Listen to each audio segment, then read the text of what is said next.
Lisa and Meredith are perfect for each other.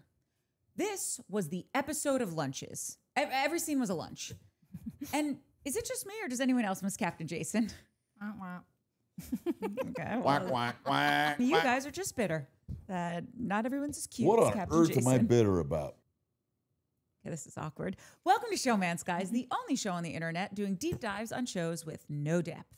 Dives as deep as the pill bottle Meredith dove into right before the flight home. Oh my God, that was a good one. And she was fucking high as a kite the whole fucking episode. They're all pills or booze. All of them. Yeah. Pills and booze, pills and booze, This was a wacky episode. This was actually, I thought, a pretty decent episode. I thought this was the episode of the season. It had everything. I thought it was fucking great, too. Yeah. No. Well, no, there were a couple of things that I can really get into with this. Me too. Yeah. The Bronwyn. The Bronwyn and Whitney and scene. That is phenomenal. Yeah. Obsessed. And then as the thing unfolds, it really tells, we'll unwrap the whole, if it's not on camera, it didn't really happen if we deny it. No, I have a huge thing with this. Yes. Yeah, no, it's going to be, and it's very, very, it's so akin to where we are now in society. Yeah. And there has been, for lack of a better, for the last decade or so, there has been leadership where the leaders are just deny. If they don't have proof, if they don't have this, if it's not definitive, then just deny, and they're kind of taking the same tack, but we can wait on that. By the way, I look great. I've lost 16 pounds in a week, in 10 days. I love that for you.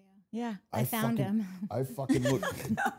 No, you look great. I look great, though. I mean, I look really fucking good. Yeah. Which makes me happy. Cancer-free, looking good. Things are great. Yeah. All right, where are we at with this first episode? By the way, how were I don't want to talk about it anymore. The comments last week must have been brutal. No, they were brutal because everyone was hurting with us. Yeah. But this is a different show now, guys. We are revitalized. We're talking about what I say who, I say when, I say who. We are taking a page from Pretty Woman's book, and we are going to fucking talk about what we want, how we want. We're not, if a scene pops up and we don't have anything to say about it, fine. We're not talking about it, and you can't make us. Yeah. We're just going to have fun because it was so brutal last week. And the crazy thing is, you are two of my favorite people on planet Earth. Like, if I had to be in a foxhole with two people, you would be the two people. And I wanted to leave here screaming and crying. Yeah. Wasn't it weird? It was awful. I literally said, I feel like I'm looking at everyone funny. Yeah, but it has nothing to do with you. Yeah. No, last week was really brutal. I think it was also just a stack of like, why are we watching this and what are we doing and where is this going and what the fuck? Yeah. and this week's episode, there's some things to tack into with this. Yes. Some human behavior, some armchair, new chair therapy. Yes. We told I don't know if you want to bring it up. Go we can for bring it. it up later. But Courtney and I were together for 11 years, right? Yeah. Best 11 years of my life. You say that. Are you being sarcastic or do you really You're mean the it? most significant female relationship I've ever had in my entire life. I love you. That's I a never knew if you fact. were being sarcastic when you said that. What are you? Why would I be sarcastic about that? Because you know I'm so sensitive. That's, so I just I know, but that's your shit to work on. okay, When I say it, you know when I'm joking or when I'm pulling your leg. No, I couldn't tell if you were joking or not. That's my point. No, you are the most significant relationship I've ever had in my life. I love outside you. of my family. I love you. I love you too. That's a true story. Yeah. So we told my parents. These You told your kids parents. just figure it out. And it's I'm been teasing. Yeah, no, I think they figured it out. Yeah. and it's been a couple of years since we've been not together. And now we can talk about it because everybody's family knows, and this is what it is. And fucking, it's been great. Yeah, it has been. I wonder if these people had no idea that we were together, right? No. For I 11 cut years. every time Courtney would start talking about it, she would go, "Can you cut that out?" By the way, these people are going to be like, "Oh my God, this is fucking, we're going to blow their fucking heads off this week." Yes, Courtney and I were together 11 years, and now we're not, and it's still just as beautiful. Yeah. And we like to the point where I like coming here and talking about shit I don't want to talk about. Because we love each other. That's and we how support fucking each other. good we always will be. Yeah. And people thought, I feel like it's like the Michael Jackson.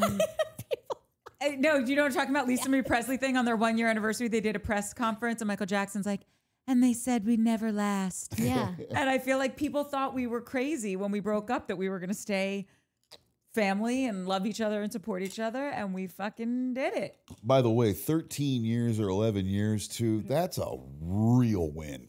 Yeah. It's a win, man. 11 years together with someone, and to also be as in love with them 2 years after you've been with them it's a fucking win everywhere around. Yeah. I just want you to find your guy and get married. Me too. So if anyone's out there. For sure. I'm the first guy to want to help. Here are the 2 requirements. You're 6 feet or taller, and don't come for me. Height's not a thing. I'm fucking giant. You can't tell because I'm short-waisted. I'm sitting in a chair. I am enormi, okay? And you have to own your own home. Those are my only 2 things. There's nothing wrong with those 2 requests. Yeah, that's just height and stability. Yeah. And I'll do a 10-year swing either way. And that's fair. Yeah, if you're like, my son's amazing, he's 25, I can't do that. No, I'm sure your son is amazing. I can't date a 25-year-old. Unless he's 6'2" and owns a home. No, because I tried dating someone in their 20s and it just was not. 25. Right. I remember that, I think. Wasn't it like but it was too brief. I felt like it. Because when you know, you know. It was just a one and done? No. Oh, it was a few. No, we hung out a few times. I love that. Yeah. Super cute, lots of fun. Dumb as a box of rocks? No. Really charming, sweet. He was lovely. Gross apartment? The grossest. Yeah, that's... I know, but I sat on his couch, and then I went to go put my feet on the coffee table, and they just kept falling to the ground because there was no coffee table. And I said, "Where's your coffee table?" He goes, "Do I need one?" And I'm like, "Oh." By the way, he doesn't. Okay, well, there was just a gaping hole in the middle of the living room and nothing to put your Coors Light on. Wonderful place to live. That's not the man I'm interested in. The man I'm interested in is like, honey, I found this gorgeous vintage coffee table. You want to go look at it? And then we make love, and then we do. Where's Courtney going to put all of her coasters?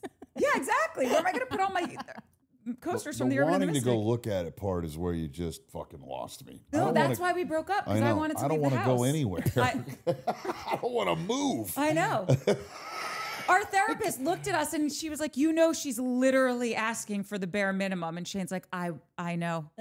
I want to go on a walk with her. I'm like, but you don't want to go on a walk with me. She'd be like, a walk? I can't be doing a walk right now, man.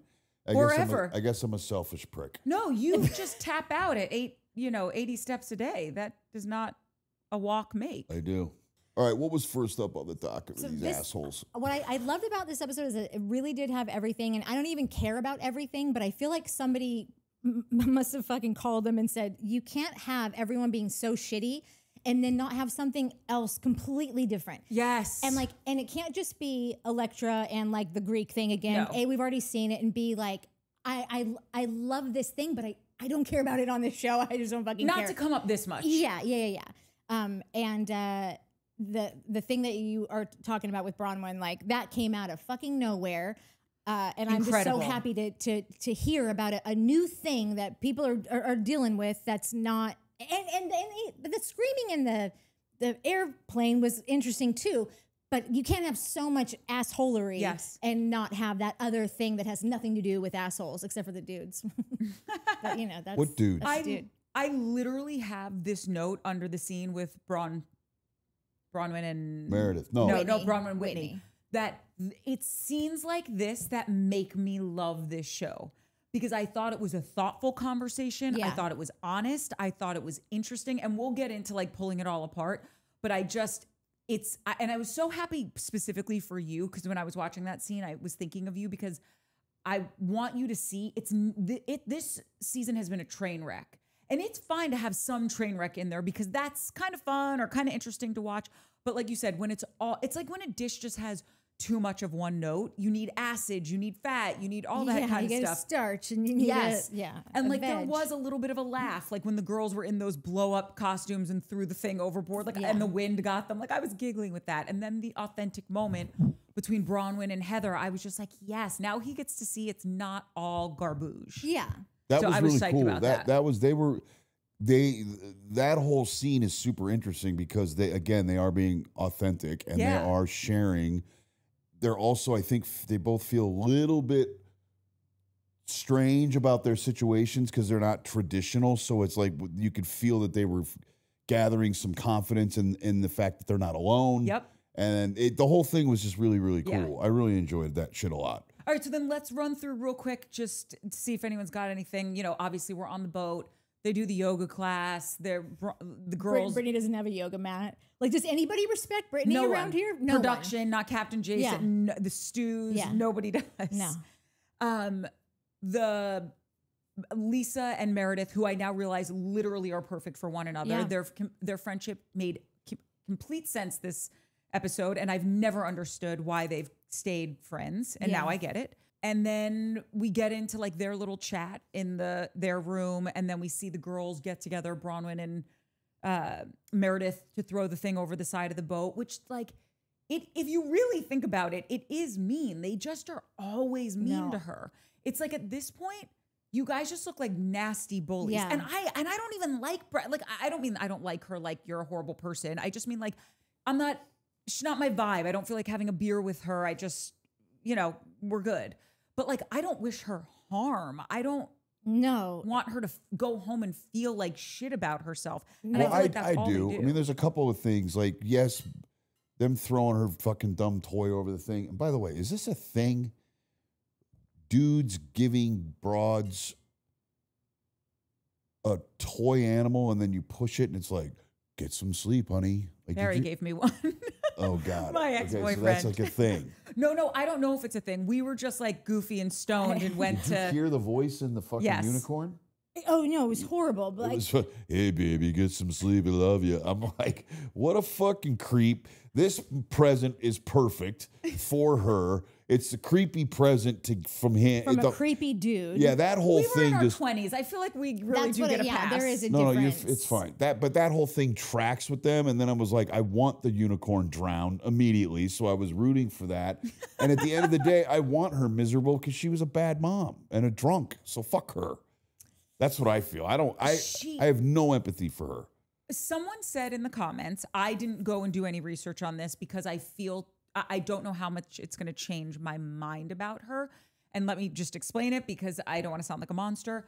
Someone in our comments said she has gone through a lot of different kinds of abuse in her last relationship. Man? Who cares? That's Who gives right. a fuck? No, and that's my Figure point. your shit out. I feel badly that she was maybe the victim of domestic violence, beaten, whatever. I feel terrible, but it doesn't, my mom says this all the time, like, it's a reason, it's not an excuse. And my mom had a gnarly childhood, so I think she's putting her money where her mouth is. No, and I articulate it better than your mom by saying, yes, that might explain the way that you're behaving, but it does not excuse your behavior. You don't get to yell and scream and fucking and be absent from your child's life because that happened to you. Like, yes, it's explainable, but it doesn't excuse it. So let's break the cycle. I mean, that broad is so far past fixing. Not as bad as Lisa. I mean, Lisa is the devil, and Meredith, there are moments where Meredith has the devil in her. Yeah. And so when she's feeling like she wants to like lock in on that devil side of her, you lean into Lisa, right? So Lisa's just the full bad, awful, rotten core. She's fucking terrible. And Brittany, not hard. It's not. Who cares? Your fucking thing got thrown over the thing. You're an asshole. So I don't care. I have no empathy for Brittany until she starts to show growth on some part, like that she wants to change who she is for the better. Watching that scene with her daughter is game changer. Done. It was an indelible mark, it's and over. I can't fathom having your child in front of you saying like, why would you do that? How could you not choose me? How could It's the same shit. And she still doesn't have an answer. It's very heartbreaking to... No, it's awful. And I'll never, ever, unless that broad has come clean and comes up, since she did it all on the show, she needs to come clean on the show and say, I'm doing A, B, C, D, E, and F in order to get better. Then I might fuck it. And she's shown me that she's been doing that for a few seasons. Then I might get back on her. But I don't need to get back on her until that starts to happen because of that. It's similar to... Alec Baldwin. I know everybody loves Alec Baldwin. I know everybody. Alec Baldwin's a great actor. I know he's America's fucking whatever. When when you hear the recording of that guy talking to his daughter when she's 11 years old, and that shit happened 20 years ago, and I don't care. He comes on the TV, I flip that. You thoughtless little pig. Like, did you ever hear the recording? I did. She's 11 years old, man. You do not come at your 11-year-old daughter like that. Oh no, I totally agree. It's totally disgusting. It's been like 200 years, and he's had like 1,700 kids since then. And I four want to wives, believe. and like he's just fuck that guy, man. 4? I thought he only had whatever. Fine, 2, whatever. 3. Well, I mean, he's got. I literally just watched. He's on a reality show. It's old, like it's been out for a long time. This is not a new thing. Yeah. But it like auto came on either Hulu or Netflix, whatever the fuck it's on. And he's 100, and he's got 100 kids, and this wife that is a psycho. Yeah, the wife's a psycho. Hillary from Boston, and she says she speaks with an accent. Hilaria. Yeah. Literally, her family came over on the Mayflower. She couldn't be more American. Right, and then a few years ago, because it was fucking cool for a minute to be Latina or Latino, like that was Brown. No, it wasn't even that. She's just always, she spent some time in Spain, and she has taken on, she identifies as Spanish. Right, but I think it was also in concert with, like, she was connecting with what was relevant at the time, it felt like, for me. Hilaria, this fucking idiot. Watching him in this environment, and he's met this woman who, I mean, I don't think she was actually trying to lean into something trendy. I think this bitch cray. Like I think she, but I'm not offended by it. I mean, she's got so many kids, and she's taking care of everyone, and she's like, I don't know how she stays so skinny too. Like that's impressive to me. Like to have that many kids under the age of like 3, and like she looks, she's thinner than I've ever been in my life. I don't know how that works, but I think that there are moments where he says things like, I would die if, like, you gave me the reason to live. Like, I would die if I didn't have these children. I think that his life was very sad and soulless and somber, and like had a shitty marriage, and like was a shitty dad and all the things. And he's gotten this, like, not reprieve, but like a total second phase. And he's, I mean, I keep saying he's old. I'm sure he's not that old, but like in comparison, when you see like this huge family like 80, that he's created, she 80. looks 12, and the kids are all like 0. And so he's like just providing and being like, they're hanging all over him, and he's not getting pissy about it. And maybe it's because it's a show, and he's Alec Baldwin, and he knows can't get pissy anymore. I did that one time, and it didn't work out really well. Yeah. So I'm not condoning any of this. I saw an interesting new side. And fair enough. I am not the person I was 20 years ago, right? Yes. And it's just tough, especially when you hear it, and I don't care how fucking broken I was, and I was broken, and I was fucked up, and I was destroyed. I was a homeless, walking, just an absolute. But I would never, ever, ever have talked to my son like that when he was 11 years old, ever. Yeah. It's just, or 14 or 24. There's just some kind of wild, like, it was abusive, but in a way that scarred. Anyway. I will say, I think his daughter, who was the recipient of what he was saying, has a very good relationship with him now, and I think that has been healed. Of course. And so my thought is, if they've worked it out and they've healed it, not that this matters, but like, okay, then I'm cool with it. Yeah. But if he was still walking around speaking that way about her, or has never apologized. I'm only 2 episodes in, so I don't know. He could. And listen, I'm a guy on a mic talking on a podcast. This guy can tell me to take a long walk off of fuck Broadway, right? Like, he doesn't give a shit about my opinion. But it's still just, it's so gnarly. It resonates whenever I think about that guy. I hear that voice and the thoughtless little pig remark, like he's talking to like he's talking to his girl, like a young girlfriend. It sounds fucking brutal. It sounds like someone that was in a shitty marriage that equivocated his daughter to his wife. It's like he was treating her, taking out his shit on the wife, on the daughter, right? But it's, again, if the daughter was 19, it's awful. That was the 11-year-old girl thing. It's just and this is like, she's gonna shape who she is, and how she relates to men for the rest of her life based on the way that he's treating her. And it just I mean, I bet you she's got some issues with some dude who's like, she finds some emotionally abusive guy, but we won't know because I ain't going to look. But I'm sure that there is issues anyway. One more thing about that. There is something about guys that get married either to the wrong person or too young, and then they get married again later and have this whole other family. A new life, new start. All of that. But I always feel like if the way that he looks right now and the way that he's doing with his family now, if I were that daughter, I think I would have some real issues with that. I would have some real issues with it, no matter how much better we did. My dad married his high school sweetheart in high school, as he was going to college. Didn't have to be in high school; just could have been his sweetheart from high school. So okay. But they did get married out of high school. Yeah, and banged out because she was pregnant, and so and they had nothing. Well, that's respectful of your father. Yeah, no, totally.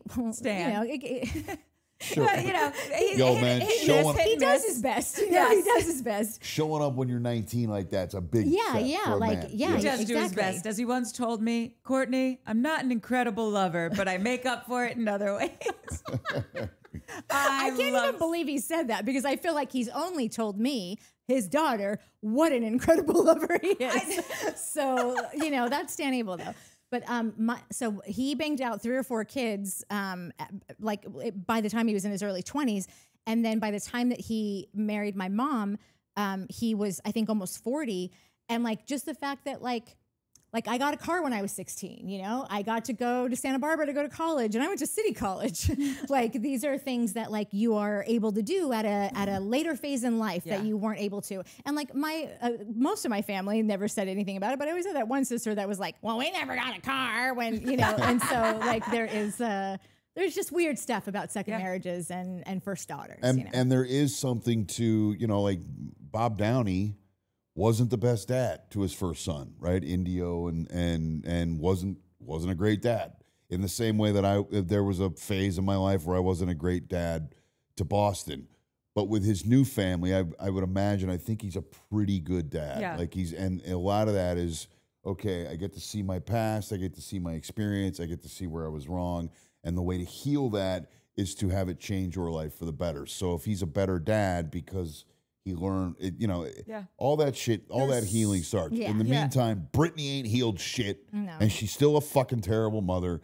Even by putting her in that fucking room when we watched 2 episodes ago, and fuck her, and I hope the unicorn drown. Do you think that she knew that it was going to go that way? Do you think that she brought her daughter on there and said, yeah, no problem, I'll do a scene with my daughter, I'll bring her, it'll be great. And that hurt, I think Britney's not on planet Earth. And this comes from a grade A hippie who your reality is not my reality. It's what you're thinking, saying, feeling, all of that. Yeah. Britani, I think, and I said this, I think I said it last episode, something has happened to Britani, whether it is the stuff that she experienced in her second marriage, childhood stuff, both childhood and marriage stuff, where she disassociates. Yeah. And she has taken on this infantilized version of herself where if you're a child, you can't be that responsible. Yeah.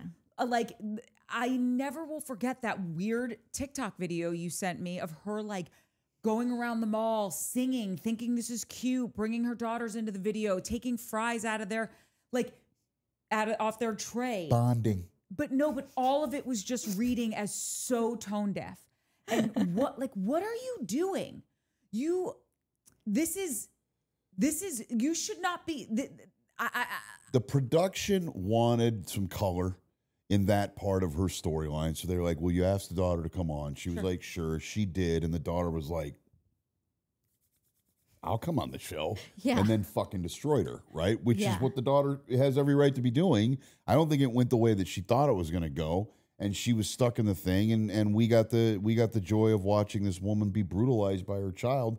Deservedly so. Yeah. I also think her daughter, because there's a lot of times there's relationships on this show where you're wondering if the dude realizes that he's treating his wife this way because you're being a real dick, and he sees himself on the show, and at the reunion he's like, yeah, I've made some changes. I didn't realize that's how I was. And I do think there was probably a part of her daughter that was like, I hope she sees this, and I hope people in the comments back me, and it shakes her into some kind of change, because clearly just me and my sister trying to affect change with her, it's not working. If your daughters aren't going to get you to change, I got news for you. Ain't nothing going to get you to change. Nothing. Nothing. I don't even think that she thought, oh no, this is going to go great and they're going to say lovely things. I think she's so disconnected that there could have even been a second option. Like, she's so off on another cloud that she's not even thinking like this could go one way or another. She's just like, no, it's, oh, don't you want to be on TV, sweetie? Yeah, like, it's kooks. I'll get you a steamer, like when you were little. Also, what's a steamer? Nobody's told us what a steamer is. Do you know? She orders her a maybe steamer. A steamer was maybe, I think it's just warm milk? It is. It's steam milk. Oh. That's what that is. Yeah. I'm having a steamer with mom. Mom's having a cappuccino, and I'm having a steamer, evidently. Well, let's move on. I know how.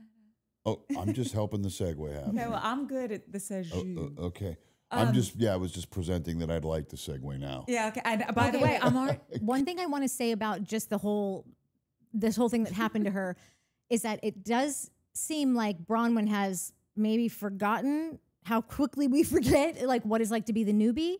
And because Bronwyn seems to really kind of come into her own as of recent, but she used to have, getting to know the ladies was not the greatest experience for her either. She was no Britani by any stretch, don't get me wrong, but like it. But they were noobs at the same time. Britani and but Bronwyn was a full on, and Britani's a friend of.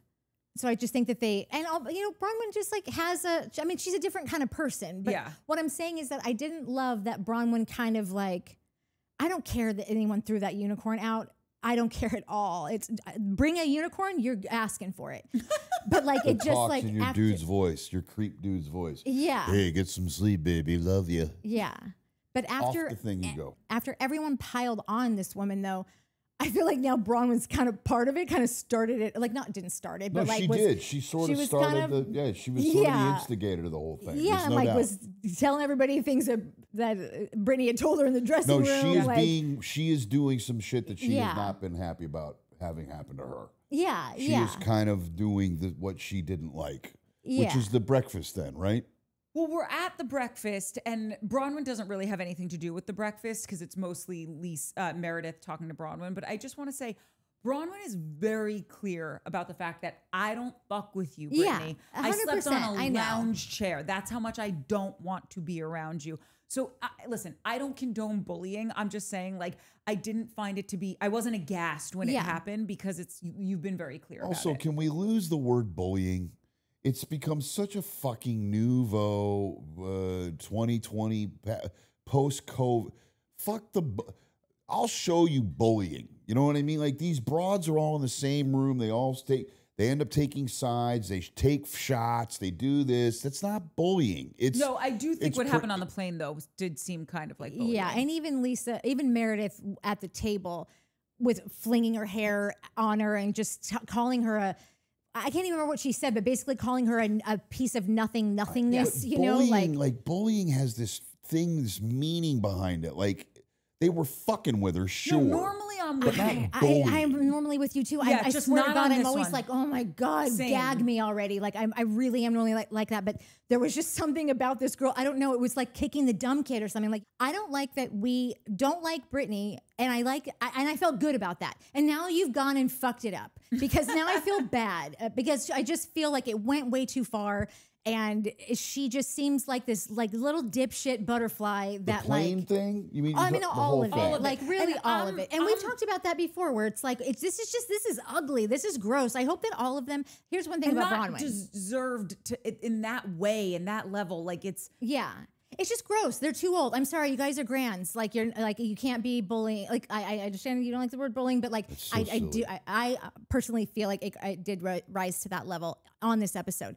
What I'm happy for Bronwyn is that she, as you said, she's always said what she said. So like she's been very clear about how she feels about her. But if all she did was throw the thing out, Bronwyn has a good enough head on her shoulders to like watch this back and go, I do not want to be Meredith or Lisa fucking Barlow. Like she will look at this and be like, no, thank you. And she will course correct. And I think it was just like a foul up that like isn't gonna really cost her anything, but like a good learning lesson. That by the way, I don't want to be those ladies that are horrible. I think bullying exists. Like when 20 young girls in high school are mad at or they don't like one girl, and then they all DM each other and DM the 12 of their friends that, oh, I heard that so and so blew somebody in the bathroom. Yeah. And then like you start a rumor and it fucking and it literally will just crush human beings. Yeah.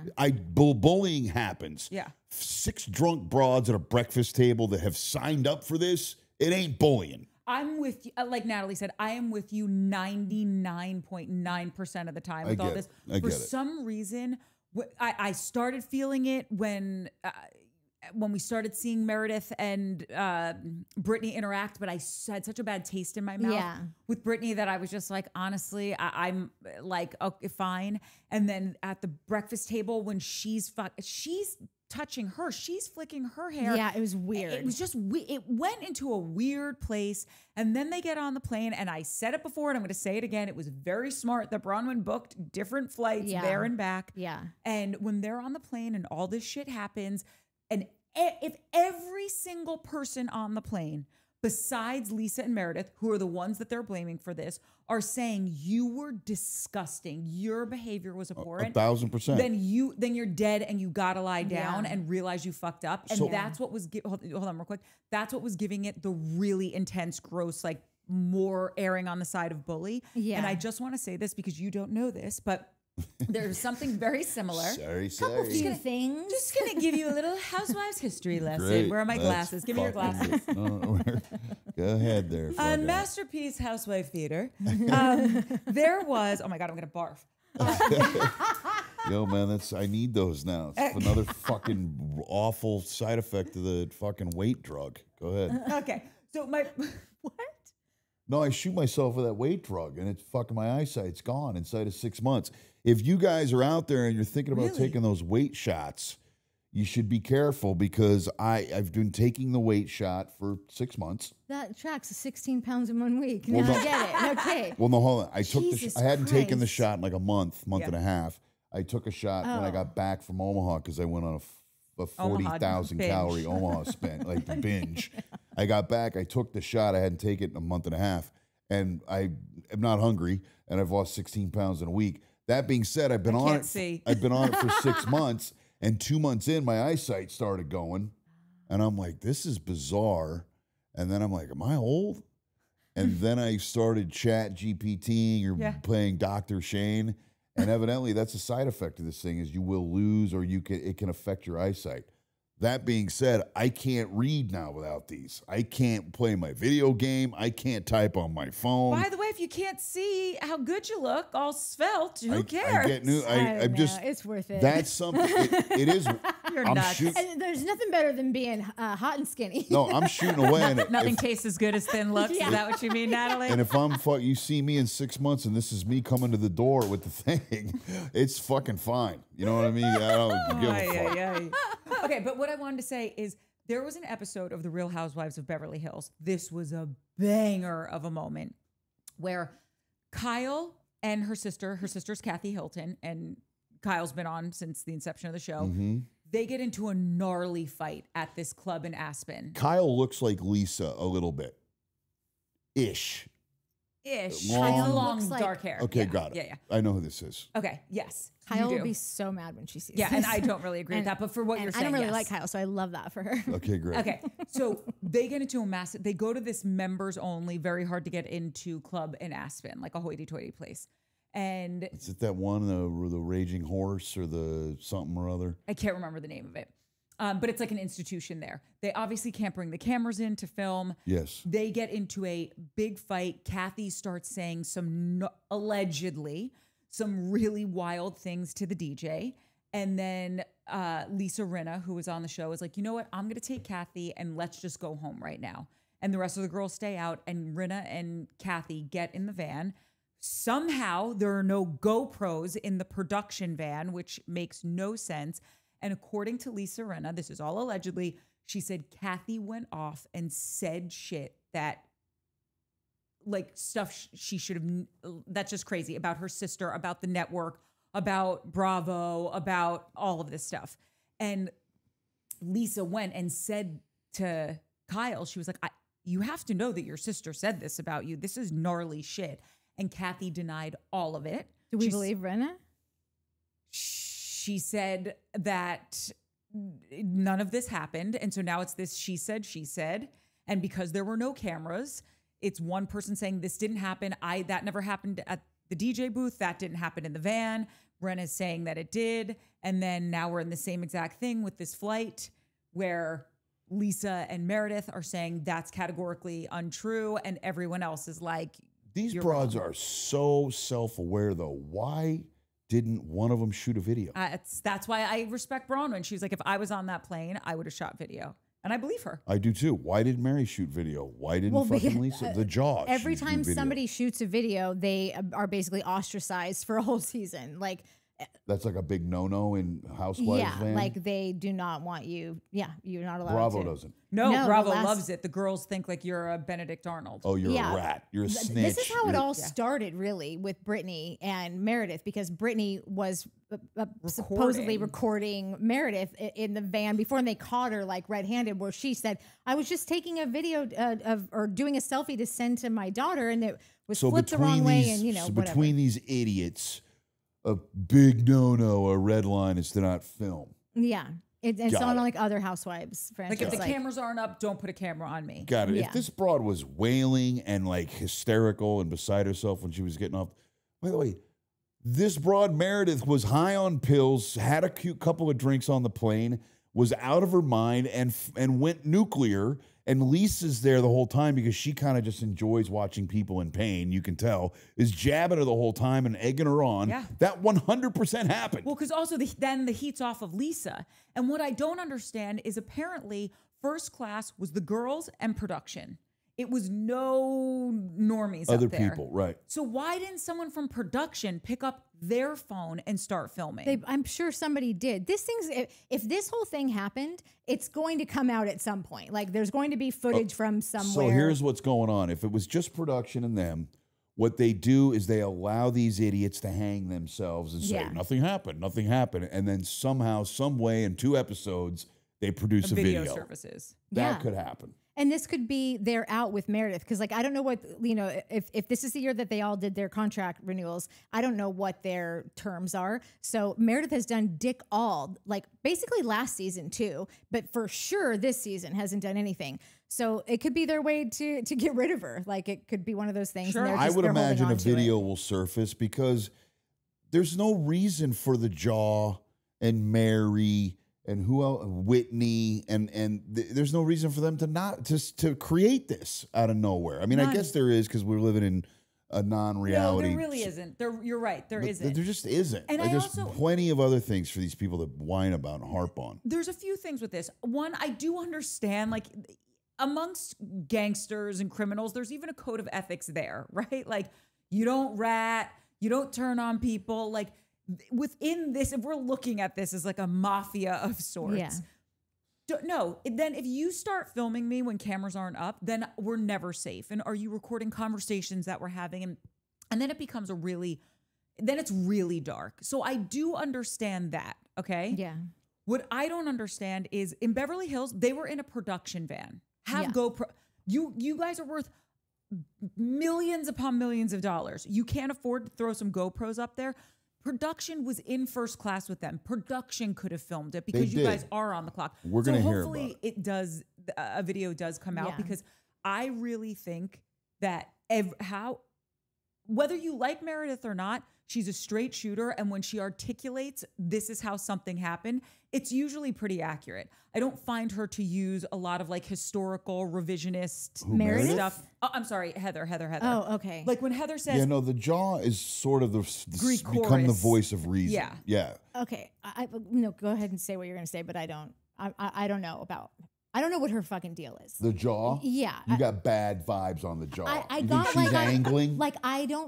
I'm not convinced that she's not just being like, you guys, I will leave this to me. Like, she seems very producer hat this year. Like, more so than I've ever seen her be. No, I agree. She's definitely driving or steering the thing where it needs to go, whether it's I'm going to lunch with Lisa after this whole episode. And I mean, after the whole episode on the flight, and then I'm at and Lisa's like, I didn't say that, and she's like, I was there, you did, and Lisa, she's steering the whole story, so to speak, right? And for me, she seems to be the voice of reason, or the one that's not insane of the bunch, right? Mary's like checked a out. star on this Mary's no longer now. on the show in my mind. Mary doesn't. She's had 2 scenes, the one in the church and the one with her son who's high. I haven't seen her, and then the one where she was pissed off about people talking about her farting. Other than that, she's like not. She's completely not. Mary was on the show, and then she was off the show, and then she came back to the show. And I feel like ever since she's come back, this has been her vibe. So I don't think it's just a this season thing with Mary. I really do think this is just how she's been since she's come back. She seems more involved than she usually is. That's right. And there's a lot of people out there that are digging Mary so hard this year because she's been so crazy. If you think she's crazy now, or you think she's not doing anything now, then you wouldn't have even noticed her.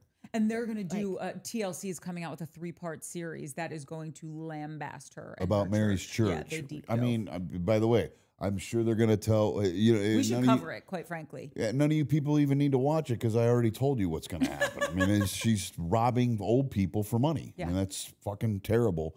And she's her own little devil. This next chunk of scenes is literally just everyone in and out of lunches or like hitting golf balls, but it's some form of people being together with another person eating. And it's all about all signs point due north, that this is what happened. When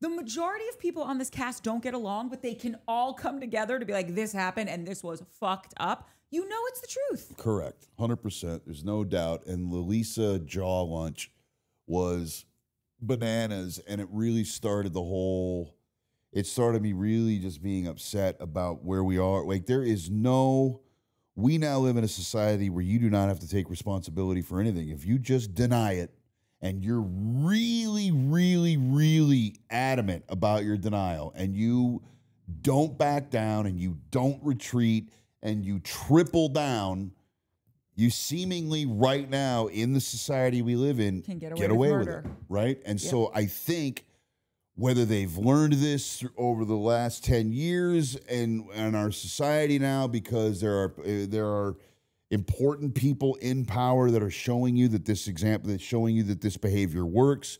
This does trickle down on society. And I'm not going to mention who or what or this or that, and I don't have an opinion about politics, but because ideologies, there's important things on the right and there's important things on the left, and there's compromise everywhere. That's for sure.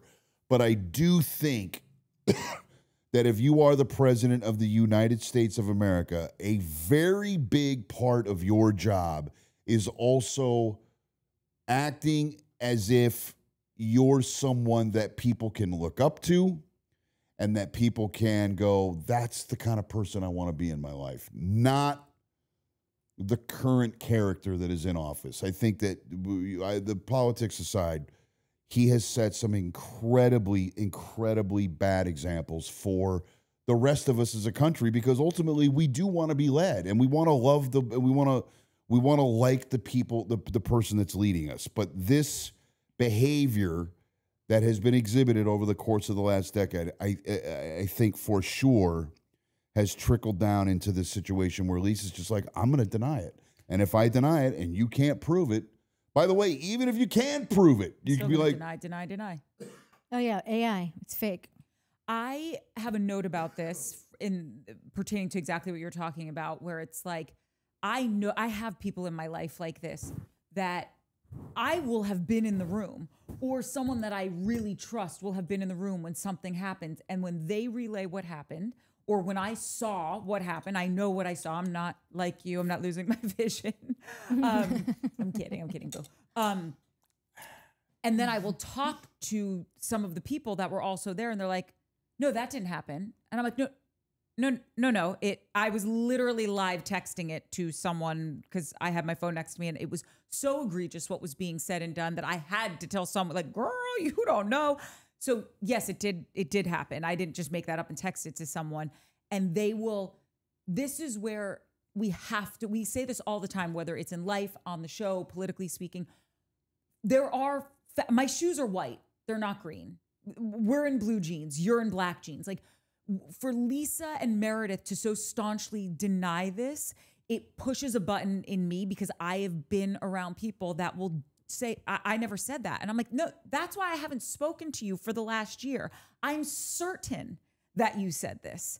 And they will go to their graves knowing that they said it, saying they didn't say it. Also, and there's nowhere to go from there. And it's a stalemate. It shows a sociopathic tendency, right? Yeah. Like, when I was on my 40th birthday, I had a party. I was hammered. And some people showed up, and I was lying. I'm not drunk. I'm sober as a judge. I'm going to the side and getting shots all night. And I'm just completely pathologically, sociopathically lying. Mm. And I was at the bar. It was like 1:30 in the morning. I ordered tequila. The guy that I'm staying with, one of the rules for me to stay with him is that I can't be drinking. And so I take a shot. I put the shot glass down. He's right here. He had just walked over to the bar. And I look at him, and he's like, bro, you're drinking. And I looked him dead in the eye with everything in me. I said, no, I'm not. You're crazy. Yeah, that's insane. That's what's happening. No, I'm aware. So there's some sociopathic behavior there. There's some pathological behavior there. And we need to just not engage. Yeah, we can't have a conversation about anything, because if we can't believe in facts and we create our own alternative facts, then we're in really bad shape. Yeah. If we can't all agree on the truth or a fact being a fact, then that's the end of the discussion. We until get you chaos. Want to come correct. Okay, great. If you don't want to believe in what happened in facts, then there's just nothing to talk about. There's just nothing to talk about with Lisa.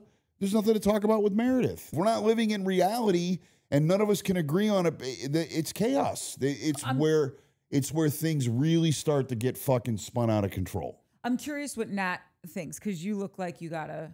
I know, I'm the fucking tin hatter around here.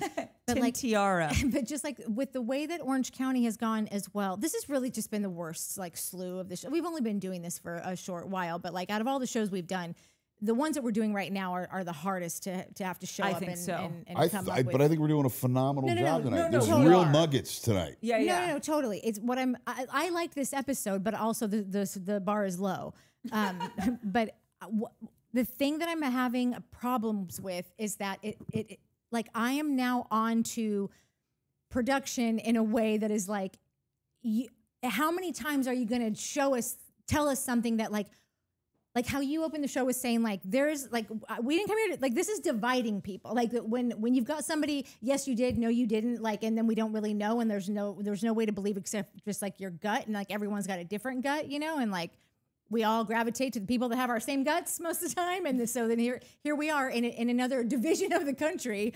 But this is supposed to be our dumb out time. And even our dumb out time is being affected. It has now become totally divisive. And I agree that, listen, perception, 3 people can have a dinner or have a situation and have 3 different perceptions of what happened.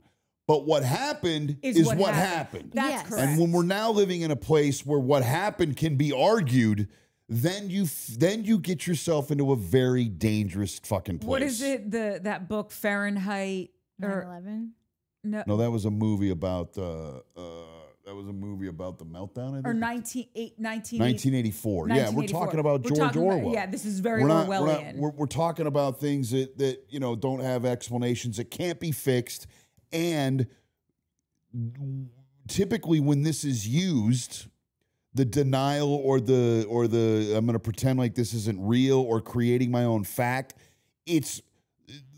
we're using it to divide us, correct, right? And then when we're divided and we're both living in our own set of facts, there's no way for us to compromise or come back together. And that is when it starts to get really fucking scary, because and again, I don't want to get into politics, but like I have family that I very much love, that I really like, but we don't get along and we don't talk because we're not agreeing on the dinner. The dinner is it, And it's a wild time. Yeah, and it's heartbreaking, especially like the closer the family member is to you. And it's got to be as heartbreaking for them as it is for us. It is on both sides, I think. Right? We're both heartbroken, but we're both brokenhearted, and we're separate. Yeah. And the only way to really heal a broken heart is to come together. Yeah.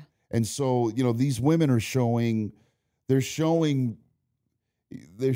signs of a cultural decline, right? And by the way, the cultural decline is the show, because the show in itself is not real. But right? not all the time, because I think the next scene that we're getting into is one that we all were looking forward to talking about. Right, but I really want to hammer this point home, because the show that we're watching, that we're all 9 versions of it, all the Real Housewives, it's not real.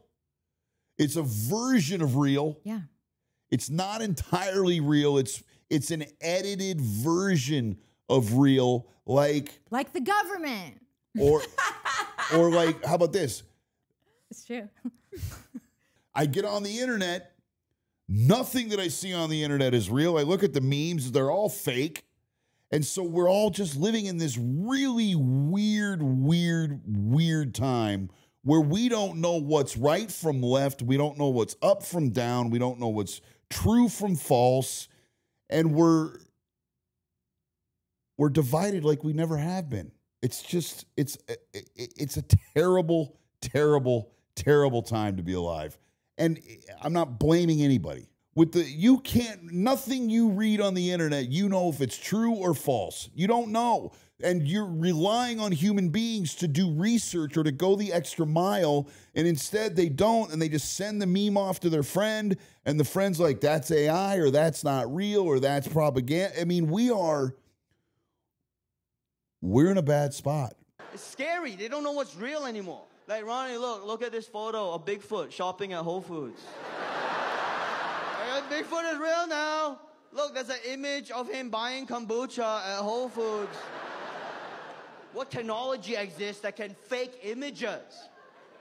I'm like, Mom, that's not real. Stop sending it around. It's not real. How do you know?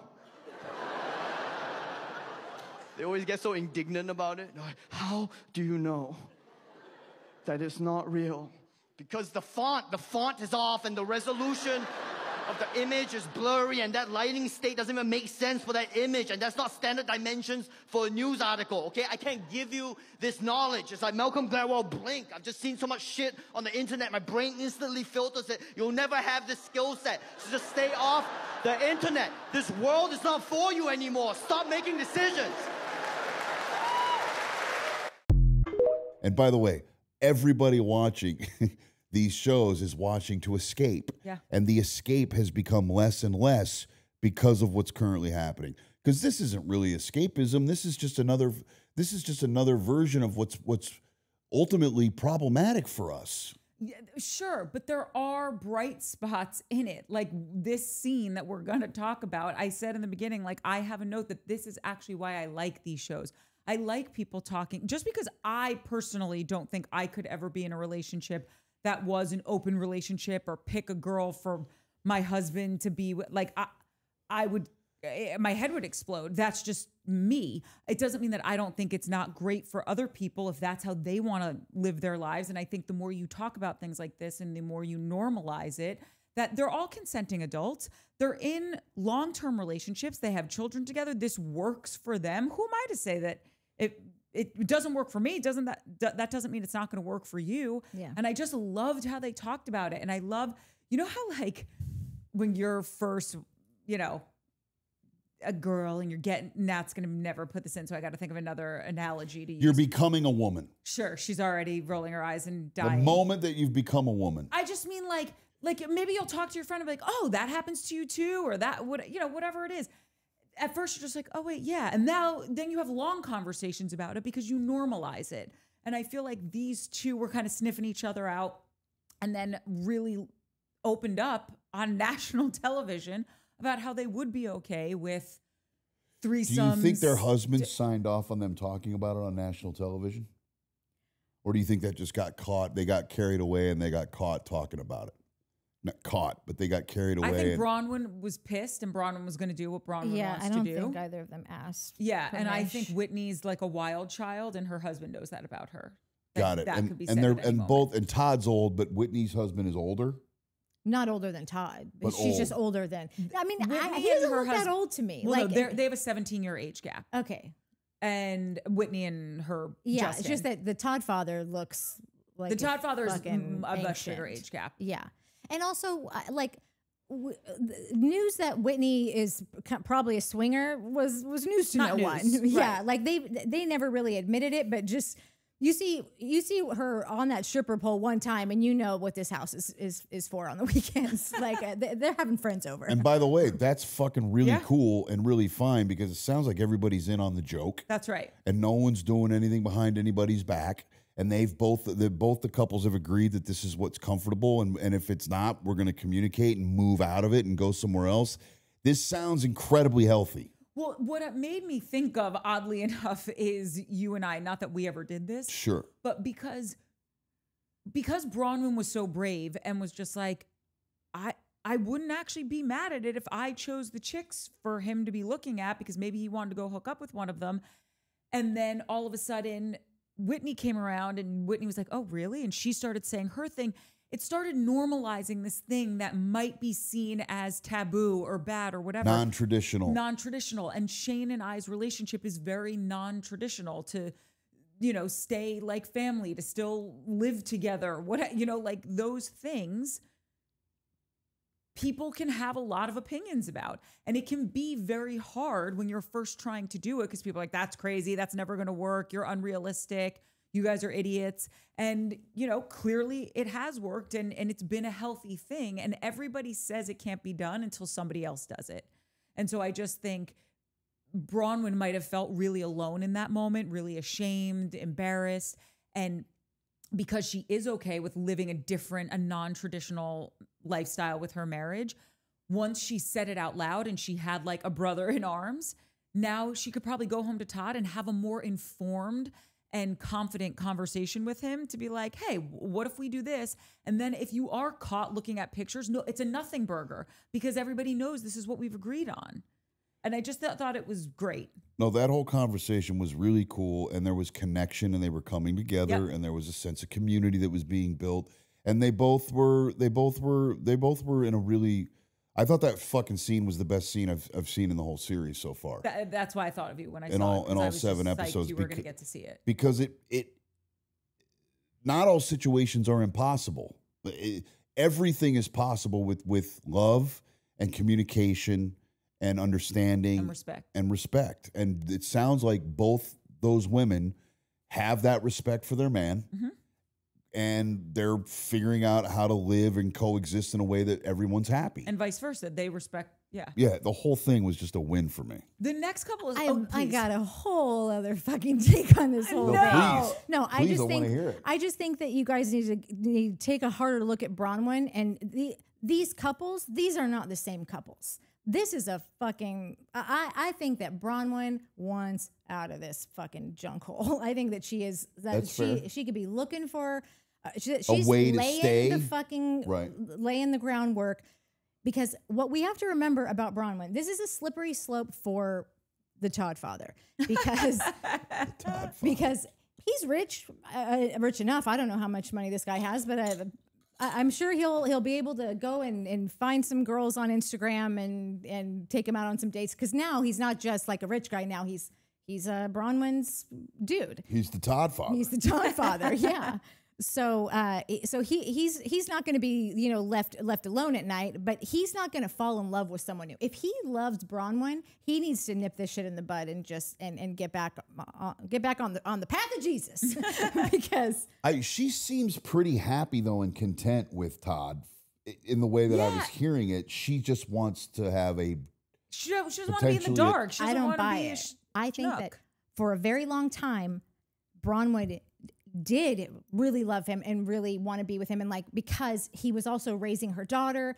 She'd come from kind of a mess of a life, and I believe that the times have changed for Bronwyn. She's got a new attitude now. She's on a new show. She's making her own money. She's getting invited to all these things. I'm sure that she is hobnobbing a lot with some 40, early 50-year-old guys in nice suits, svelte, still got good hairlines, like all the things. Chill. And I think that what we have to remember about her, she doesn't have a prenup. She can take the Todd father to the cleaners if she wants. And so if she goes out and dates and he goes out and dates, if he loves her, I don't think he's going to fall in love. She's going to fall in love. She's going to find her actual partner that she's supposed to be with. And there's not going to be a reason to, if there was a prenup involved and this guy didn't have it, like, but there's just not. She could walk into her new life. And she's also now completely if independently she's got no wealthy. Money, she's now independently. Is that what you want for her, or is that what you think is going to happen? I think that we take Bronwyn at her word a lot, and I'm not saying that she's a liar, but I think that she's a lot smarter and broader thinking than we all like really give her credit for. Just because we're so happy to have her, and like she's always the voice of reason, more like, and so is Heather, but they're in different ways. I think also just because like. Bronwyn's cooler, you know? So Bronwyn like elevates the show, period. She totally does. And so I just think that this whole time she has always been like, no, I like having sex with my, like when Lisa would be like, you called him gout dick. And she's like, first of all, I said that he has gout 5 years ago to you as a haha funny. I'm telling you like a fucking self-deprecating thing about myself. And then you pull it out of your asshole 5 years later and use it against me. But she's always been like, no, I'm totally attracted to what's his fuck. No, I really love him. No, we have great sex, actually. She said that the whole time. All this motherfucker has done is embarrass her and talk down to her and talk shit to her and gets on planes and is acting like an old man who doesn't fucking know that like the internet, just because it's a small screen for you doesn't mean it is for the kids behind you. Also get a privacy screen, bro. Yeah, Hold on, but we've done the math and that's who she's attracted to because that's what she's used to being treated like. So for now, unless she gets healthier. I think the show has helped her evolve and see her worth. When all your life is you're a mom and you're this guy's wife and you're showing up to the airport. You've been put down by your family. Yeah, and you're totally put down by your family. And now Andy's praising her all the time. Andy talks about her like she's the greatest thing that ever happened to this show. Like I think that she's getting a lot of accolades from all over, and people also telling her like, you really fucked that old dude, you know, like and just. She's rolling in crowds that she just didn't used to before. She just had a different life. I think the show has changed her life.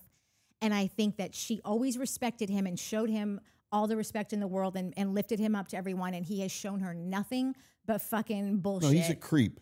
They're for sure. And he's an asshole and a scumbag. There's no doubt. And that's my official response on the Todd That's your father. official ruling? It is. But when she talks about sucking his dick and fucking him, she doesn't look like she's selling that to anybody, though. I really believe that. I believe that she's into it. I don't. You don't. Got it. I believed when she was like, maybe I want to be involved, or I was like, oh, Bronwyn's a little kinky. Like maybe Bronwyn wants to be with a woman.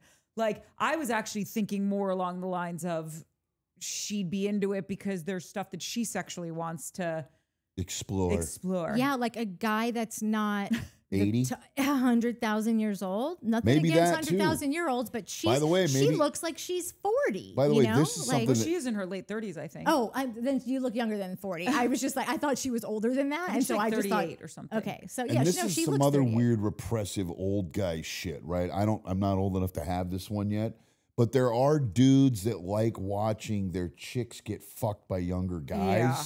Like maybe that's the Todd father. It's cucking or whatever. I think he wants to fuck some young hot chick in lingerie. That's what he was looking at. I think that's probably what he wants. Yeah. But I mean, there's all kind. By the way, it's all up for debate. It's all interesting. It's none of our business. Although they have no. Oh, she's 40. She is 40 now. Oh, okay. Just checking. It's all none of our business. And if they can work it out, they can work it out. You weren't when we told you guys about us, you were like, this is gonna fucking work for a week with us living together and all that stuff. I don't think I said this is gonna work for a week. I believe that Courtney was devastated, and I think that she was being a good sport for a while, and I hated you for that. Got it. I mean, were you devastated? It's not just, I'm sorry, I'll let you in. No, go. What were you gonna say? That it's not just about like it's about being devastated that like, it was her choice. Of course, but devastated that it didn't work out. Right. And fair. that Courtney wanted to be a mom. Fair. All that's fair. Yeah. So I think that you can be devastated when like you know that like this relationship, this partnership isn't the match. It's not the one, but it's like I was 32 when I met him and now I'm 40 or what, you know, whatever it is. Like it's just like that's a bummer for women. Like it just is. And also like she just loved you so much and she just treated you like a fucking king, you know? And I treated her like a queen. No, she's just talking about me being devastated. I'm just talking about all of what she put into something. Just women put in more. They just do, you know? Women just do. Like, women take a house and make it a home. Living in squalor if it weren't for women, you know? Like, I just think that women provide a very lovely life. And I don't know. And women never do one, if you're a woman and you're in a relationship, you never do something and only think of yourself. You go to the grocery store and you're like, you're never just picking up something for yourself. You're thinking, does he need something? You're never doing the laundry and just doing your own. You're like, wait, does he have dirty laundry? I should also watch. You're always and thinking men for the don't whole. do that? No. Sometimes. I love men. This is not a men hating thing. I love men. I can't wait to meet another one. Like I said, 6 feet owns a home. But my point is that I said women never do that. And you said men do that sometimes. That's a big difference. That is. Every time I went even now, every time I go to the grocery store, I've had to stop myself because you are not my boyfriend. Right. No, I get all that. You know what I mean? So it's like deprogramming yourself is also part of the like, oh, okay. Yeah, when Mike finds like a new bag of Cheez-Its or something, like the joy that comes across his face, like I think about those stupid things. You will go to 4 grocery stores to find those Cheez-Its. Yeah, or like just a bag of Doritos he didn't know was there. Like you should see, he's like a 12-year-old. Like there's, and that's just in our brains all the time, and we're constantly doing this shit. And there's fucking junk food everywhere. I don't need all this junk food in this goddamn house.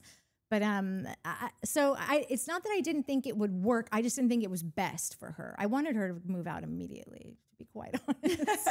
But I understood. But I'm glad. You guys have a lovely home, and her business is there, and you got a good setup, and like you guys get along.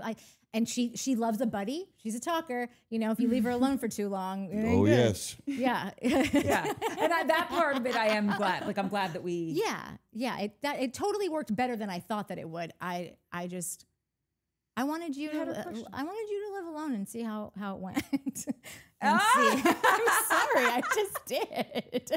But I want that for every man, not you specifically. I love you. I'm obsessed with you. I've looked up to you forever. I get it. I would have been fine alone in my house, in my hovel, whatever it would have been fucking perfect. Sure. I just think women, back me up if you agree with this, and if you don't, I think women a lot of times wonder if the people in their lives recognize how much they do. Like, of course. Yeah, no, I'm just saying this is a writ large note.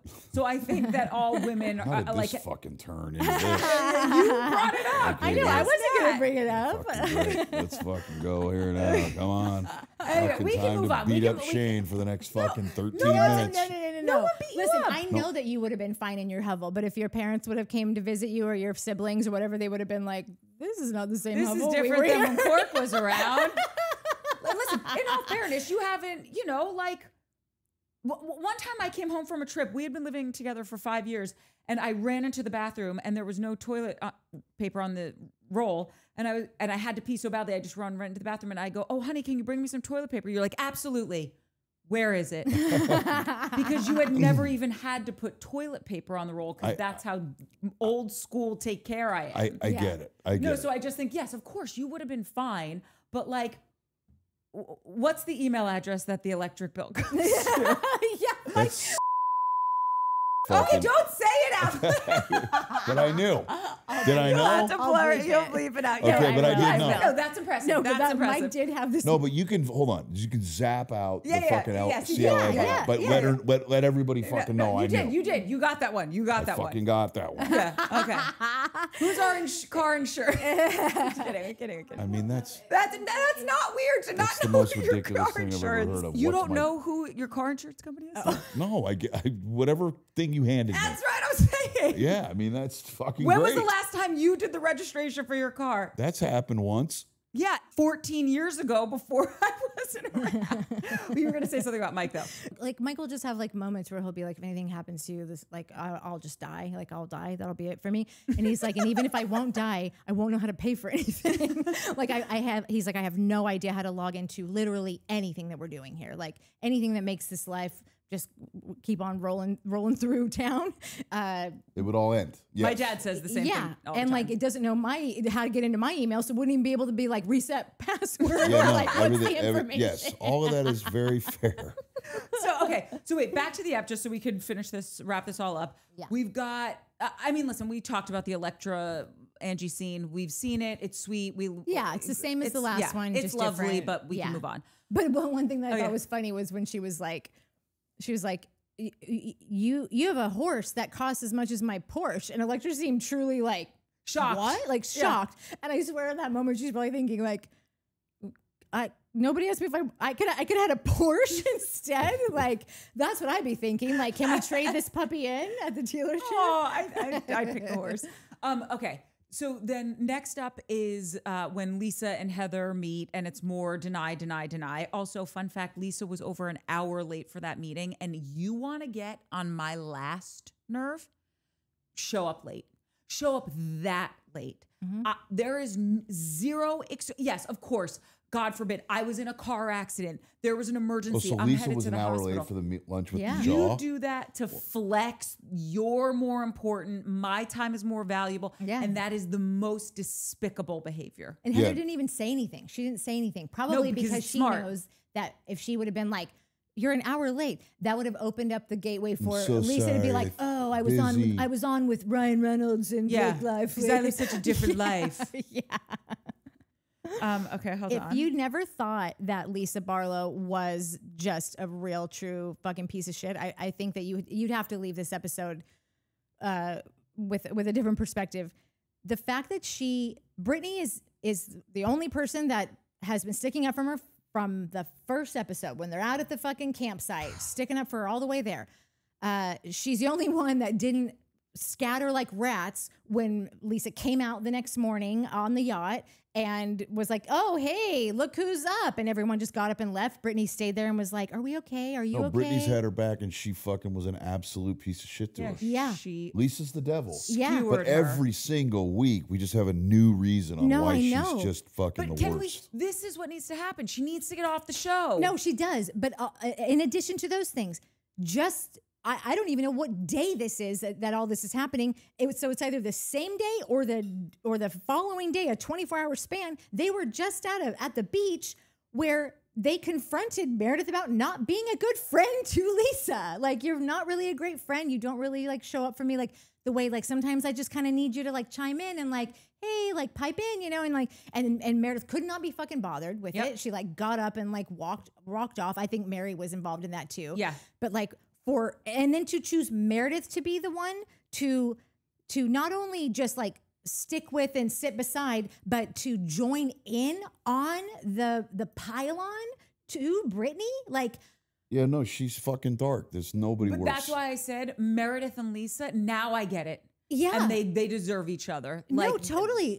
Lisa got a moment where she realized everyone on this show could do without me, but she sees that.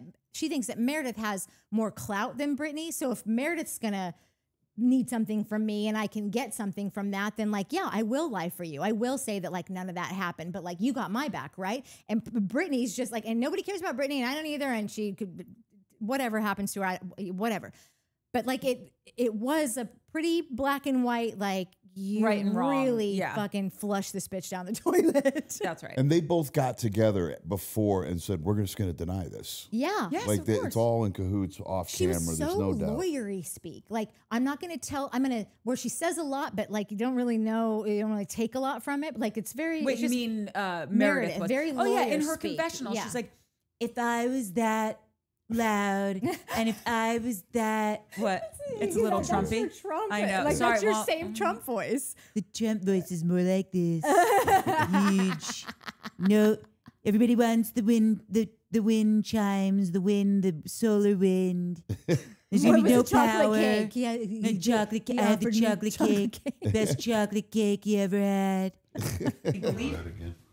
No, it was 3 times. I mean, once at dinner. I believe he called for the dinner. No, he called for the dinner. He wanted the dinner. We had chocolate cake at the dinner. It was delicious cake.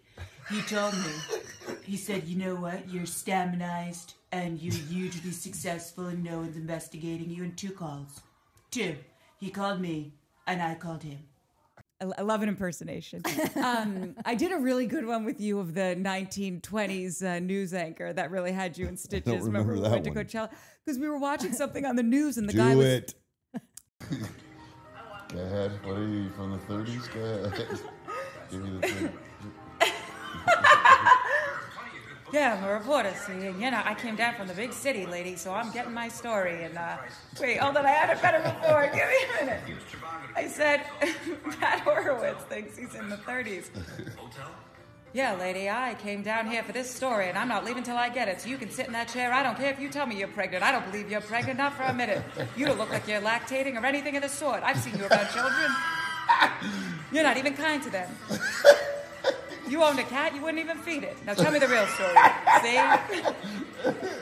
I got to work on my Meredith, so I won't do another Trump impersonation. Meredith said they would have sent like an air marshal for me and all this stuff that it's like, these are you are specific. Yes, and because you have the jargon and because it's one minorly valid point that yes, if you're so out of hand, they taser you and fucking send the air marshal for you, but you're just some cranky housewife who's had one too many Lexapros and one too many bottles of Chardonnay, and here you are. And I don't mean housewife like women that are I mean like she's on the Real Housewives.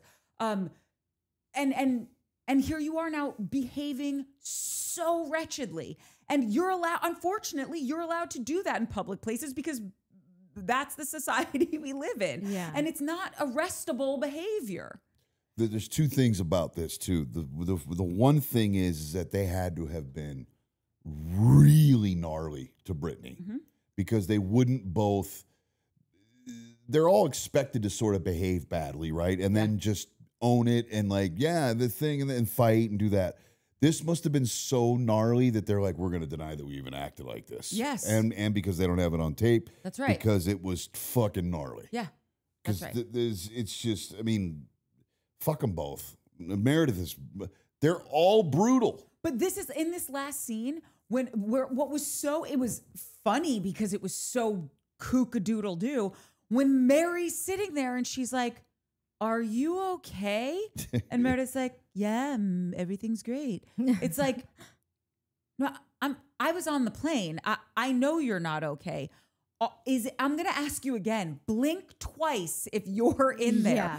Is everything okay? And Meredith kept saying, no, you don't know what happened. And Mary's like, yeah, I do. I was there. Yeah. You were so far away. First class is the size of a fucking postage stamp. I wasn't in the steerage all the way in the back and you're in first class and I'm maybe seeing a shadow move and hearing a voice go.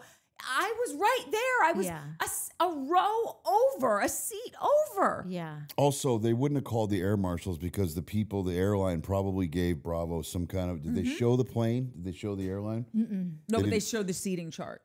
Right, but I mean, so. Oh, you mean like for commercial or for whatever. But they probably may have.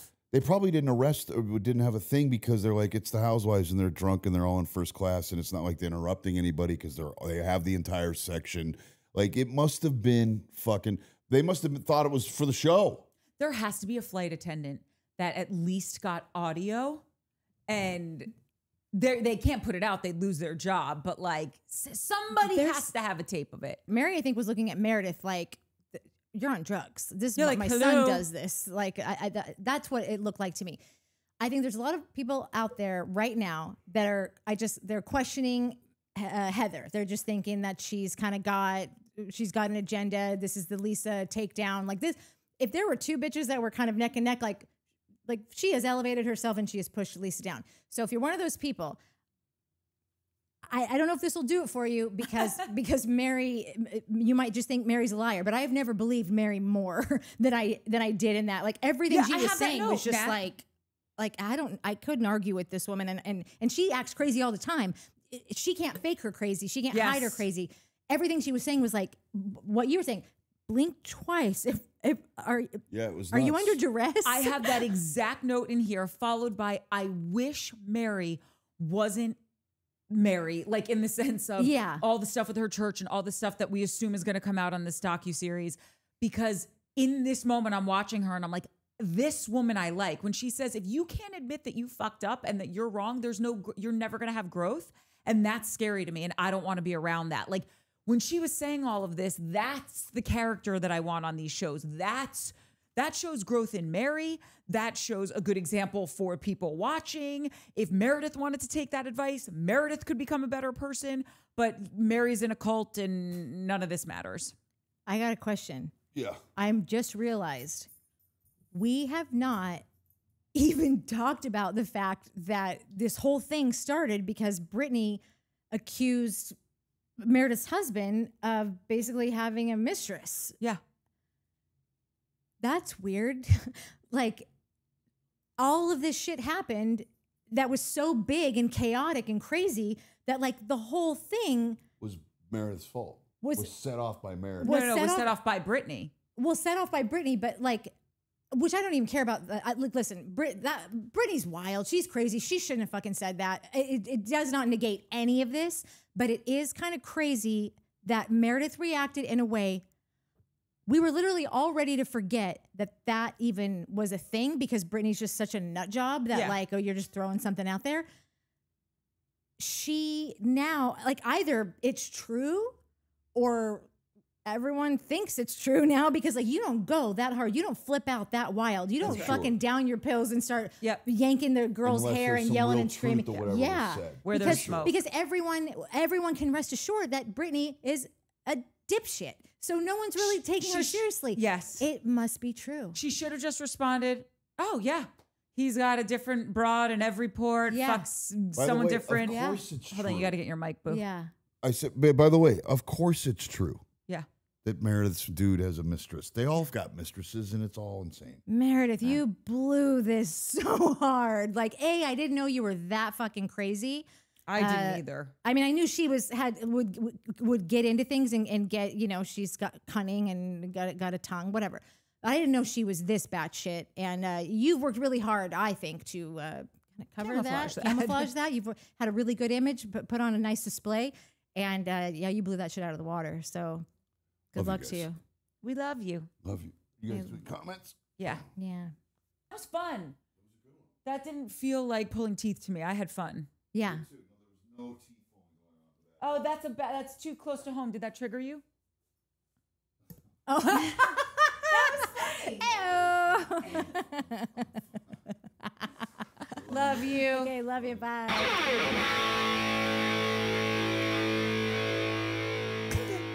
Oh, maybe you do air and I'll do drums. I'm not finding another sound effects. Fine. Great, fine. Okay. Meteor Wine said the most entertaining part of watching this episode is observing you all give yourselves the ick over covering it. Cheer up, Mansers. Southern Charm and Vanderpump reboot to the rescue. It can't come soon enough. Yeah, although and we say that we're going to eat those words like any second because it's only a matter of time before. But do you know what I think? You know how we always say, like, it's so fun, not fun, but like you can get something from loving to hate someone, but like hating to hate is no. This show really straddles the line of like hating to hate, although tonight was really fun. I think with the Vanderpump stuff, Valley, and specifically Southern Charm, it's like there's a love to hate there. Yeah. The Housewives, I realize what it's doing. I know to say that I don't like talking shit all day long. To say that I don't like that, it seems like okay, like that's not a thing. But what I don't like talking shit on women all day. I don't like talking shit on 50-something-year-old women. I back to back, and like I want to get back to watching Housewives like a gay man watches Housewives. I want to actually be like Meredith was on fire this episode. Like I wanted to find like take the crazy and indulge in it and love it like I once did. It wasn't about me like hating these people. It's having to do this and really look at them and be like, that's fucked up. You know, like nobody wants that. You're not watching the Housewives to be like what's fucked up and what's not. Wait, you know who you are right now? You're Jerry Maguire. Remember how like he could be an agent and then there's that like VO where it says I ate 2 bad slices of pizza, went to bed, woke up and grew a conscience. Yeah. Like that's what happened. And now you're going to write your, what's that thing that he writes? that he puts in everyone's mailbox. Oh, a mission statement. Yeah, now we're gonna get a mission statement by the end of the season. Yeah, my mission statement is to return to watching the Housewives like I am a gay man. I mean, well, I am a gay man. And I'm not there yet, but okay. C.S. Peterson said, you should do deep dive rewind, do rewatches of old classic Real Housewives seasons of Beverly Hills or New Jersey. My personal fave. That's what C.S. said, not me, even though I love that one too. I would watch hours of you guys discussing the best of the best of the best Housewives seasons.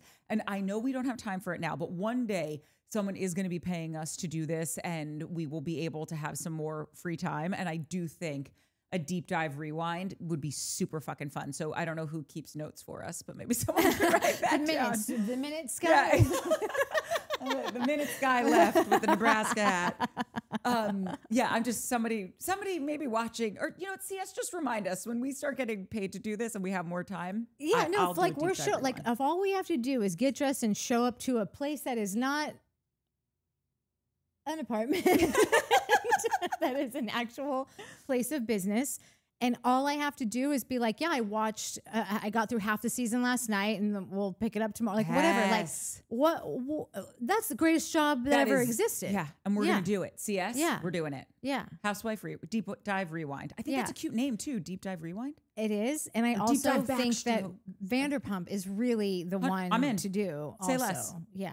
I'm in. You had me at Vander. Yeah. You didn't even have to finish the pump. Although I do love a pump. Okay. Mary Ayaka Kent. Sorry.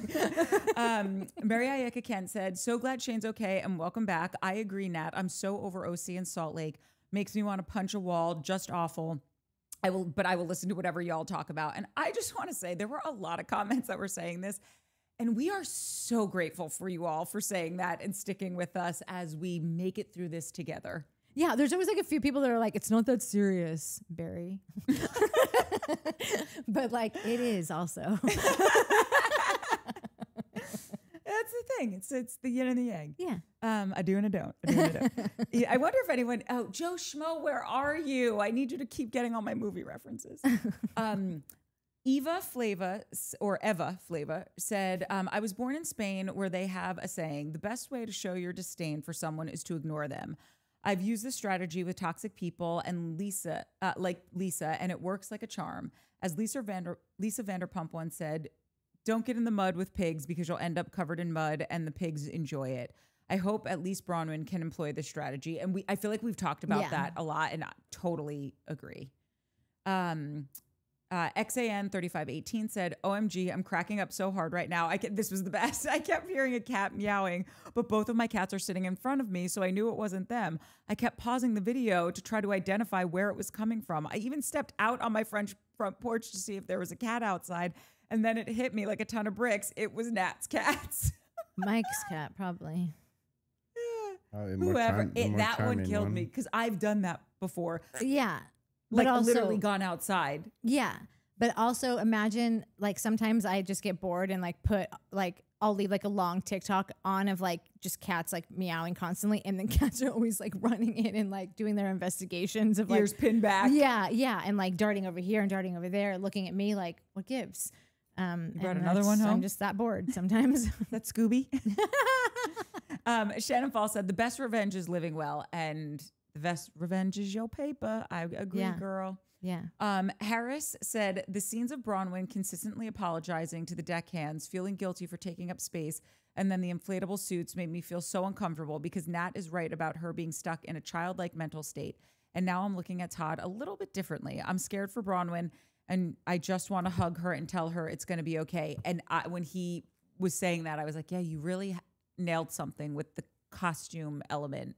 Yeah, there's something weird about that, but I'm here to tell you, stay strong. Bronwyn is going to be just fine. Yeah, I'm not scared for her either. I love her. I'm here for her. I'm here to watch her journey. I'm kind of glad that she gets to now. It's one thing to live a whole life of that kind of like behavior put upon you, but to be able to watch it on a screen while millions of people comment and go, this motherfucker, God, your mom's a bitch. God, your husband's an asshole. Like, 50 million fans, literally 50 million fans can be wrong. Yeah. So I think that this is going to be the greatest thing that ever happened. I agree. And then, Todd might change his ways too. Who knows? It's going to be a lot harder for him. So I'm not throwing him out all the way out. All I'm saying is that she has built a nice pathway, a nice exit if she'd like. That's exactly. I feel the same. Yeah. And I do think he's shifted the tiniest bit. So totally. We always love growth. He's doing his hair a little different. I think he's got a little zhuzh in it. Yeah, a little schma. Yeah.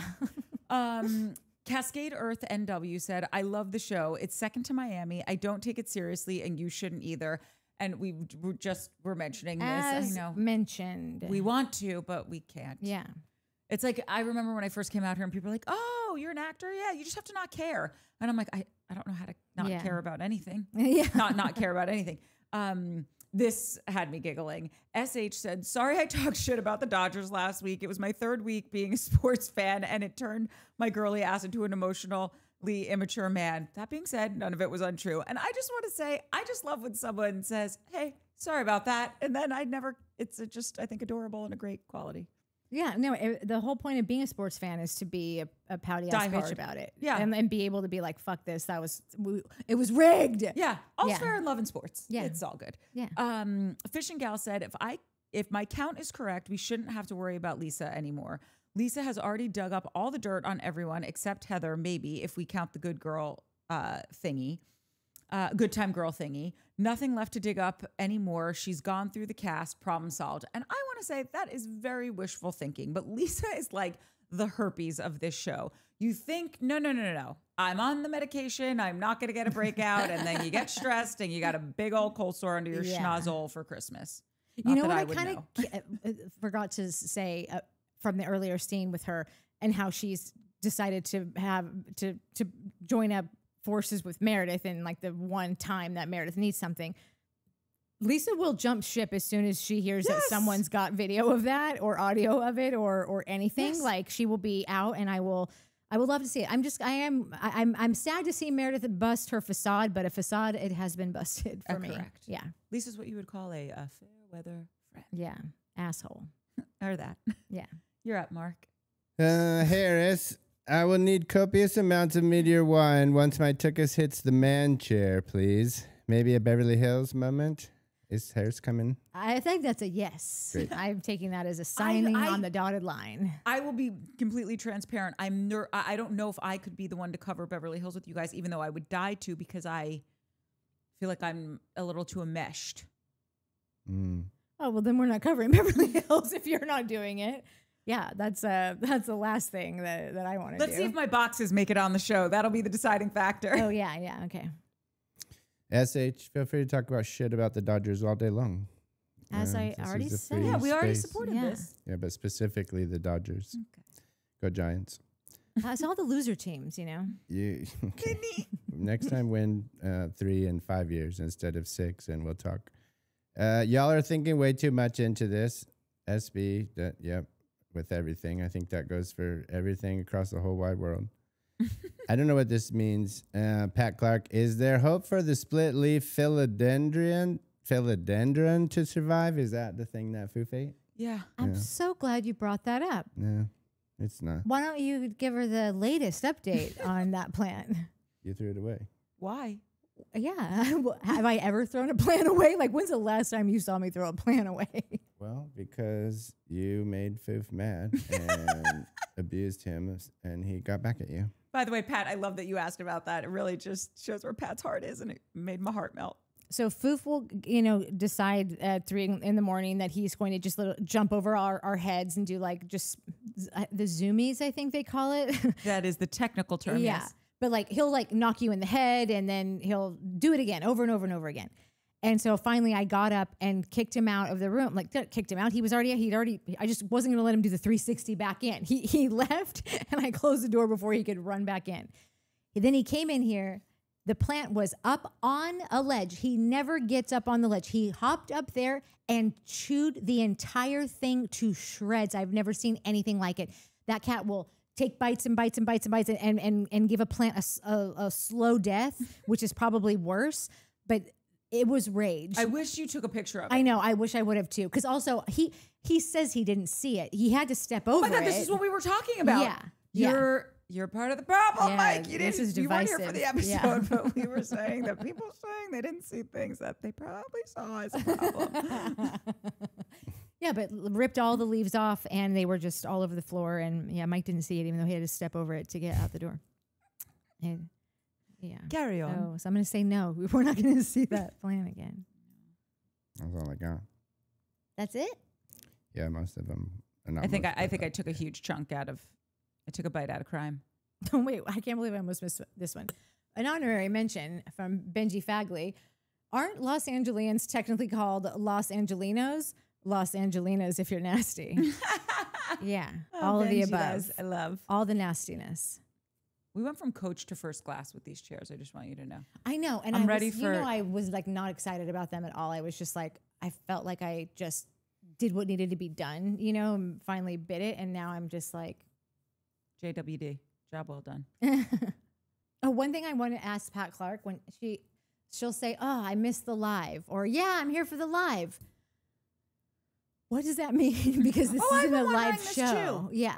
But I love it. I love the enthusiasm. No, so I almost do don't I. even want to know because I'm so excited. Yeah. And sometimes I just keep thinking, are we live? Did this happen live? Is this thing on? Yeah. But yeah, Pat, we're so curious what it means. But regardless, we love it and don't stop saying it. Yeah. Coming to you live. Did you read Sandy with Cats? No. Sandy with Cats says, I just finished the 11 and 12 episode, and damn, Meredith and Lisa are the ultimate gaslighters, and they're so incredibly comfortable doing it. How are they so delusional? Is it pills? Is it alcohol? Do they need a brain scan? Yes, this is a show, but in real life, they're both business owners. Would you be comfortable doing business with them? Damn. Also, I hope this isn't like when Kathy Hilton supposedly was yelling or freaking out at a club in Aspen a few seasons ago on RHOBH, and we never got the truth. Sandy, I don't know how I missed that comment. Yeah. Yes, that's what I was talking about. Yeah. It was the club, Sandy. It was the club and the Sprinter van. Because the ultimate crime to me was it was a production Sprinter van with no GoPros. Yeah. That is, do better. Yeah. Second that. Thank you, Mike. I had a feeling I would get your vote. Yeah, definitely. Shannon Falls says, nobody wants to sleep with Seth, Meredith included. Lisa, the loophole queen. She tells people gossip so they can spill it, and she gets to say she didn't do it. Okay, Lisa. I love Shannon. Oh my God, everyone avoiding Lisa like the plague. Yes. I love that Shannon does like, she watches the show and just fires off comments like, she live just in the way that we tweets, normally, basically. go play by play. Okay, closing it out with Choose for Peace for Freedom. Woo!